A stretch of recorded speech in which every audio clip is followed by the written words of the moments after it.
Kakabahan siya palagi dahil sa sobrang pagmamahal niya sa iyo. Gusto niyo ba na walang ibang laman ang kanyang puso at isipan kundi ikaw lamang sa bawat araw o sa bawat oras o minuto? Hello mga guys, kumusta kayo? Panibagong araw, panibagong video na naman tayo. And sa araw na ito ay isa na naman video ang aking tuturo sa inyo na simpleng gabay o simpleng pamamaraan na makakatulong sa atin. At bago ang lahat, gusto ko lang mag-disclaimer sa mga taong hindi naniniwala at hindi gusto ang mga kagaya nitong video. Please skip this video and maghanap kayo ng videos na gustong gusto nyo, dahil ang video na ito ay para lamang ito sa mga taong naniniwala and gusto mag-try. Sa lahat po ng mga nagko-comment dito sa aking video dito sa loob ng aking channel, mag-ingat sa lahat ng mga nagre-reply sa inyo na dinadala kayo sa kanilang WhatsApp in Imo app upang makaiwas po tayo sa scam.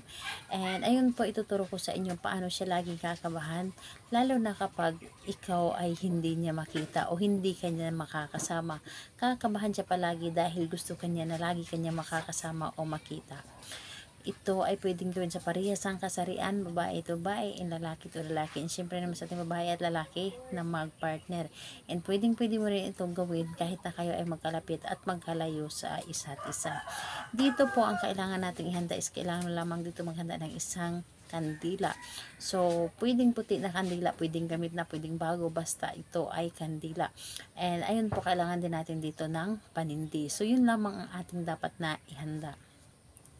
At kung handa na yung kandila at panindi, ang isunod mong ihanda is ang inyong sarili. Kailangan mo lamang dito na i-claim mo sa iyong sarili na gustong-gusto mo itong gawin. Kailangan na i-claim mo na ito ay para sa inyo and hindi ka magdadalawang isip na gagawin mo ang isang ritual. Hindi ka magdalawang isip, hindi ka magdududa, dapat buo ang iyong loob, tiwala, paniniwala sa paggawa ng isang ritual. At kung ready ka na, handa ka na, pwede mo na itong umpisan. So, ang gagawin mo lamang dito, napakadali at napakasimple lamang. Sa kandila po, sindihan mo lamang ito. Sindihan mo lamang ang kandila at ilagay lamang sa iyong harapan.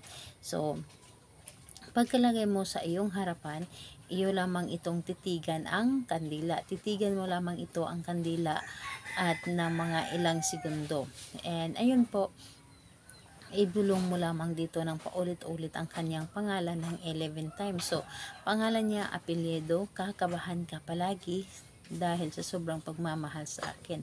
Again po, pangalan, apelyido, kakabahan ka palagi dahil sa sobrang pagmamahal sa akin. 11 times mo itong paulit-ulit na sasambitin ang isa o ang bulong na ito. And ayun po, dapat po ay nasa focus ka and dapat hindi ka kumulang at hindi ka sumobra sa pagsambit ng isang or sa kanyang pangalan at yung ating ginagamit na magic words. And ayun po, pagkatapos mo itong sambitin ang kandilang ito, hayaan mo na ito ng mga at least 3 minuto na nakasindi. And habang nakasindi pa ito, i-claim mo sa iyong sarili yung energy, lahat na dapat ay positive ka at hindi mo hahayaan napasukan ka ng mga negative sa iyong isip. So, ayun po, dapat ay negative o dapat po ay positive ka lamang at naniniwala ka sa iyong mga ginagawa, dahil ang iyong mga ginagawa or ang resulta nito nakasalalay po ito sa iyong paniniwala. So, ayun po, kailan ito pwedeng gawin ito sa araw ng Tuesday and Friday, pero kung hindi ka makapaghintay ng Tuesday and Friday, pwede po ito sa kahit anong araw at oras. So, ayun, i-recommend ko sa inyo, dapat po ay mas maganda na gabi natin ito gawin, lalo na kapag tahimik na ang paligid, dahil kapag tahimik ang paligid, mas mabilis tayong mapapagkinggan ng ating universe. So, ayun po, salamat po sa inyo. Bye bye everyone. God bless us all.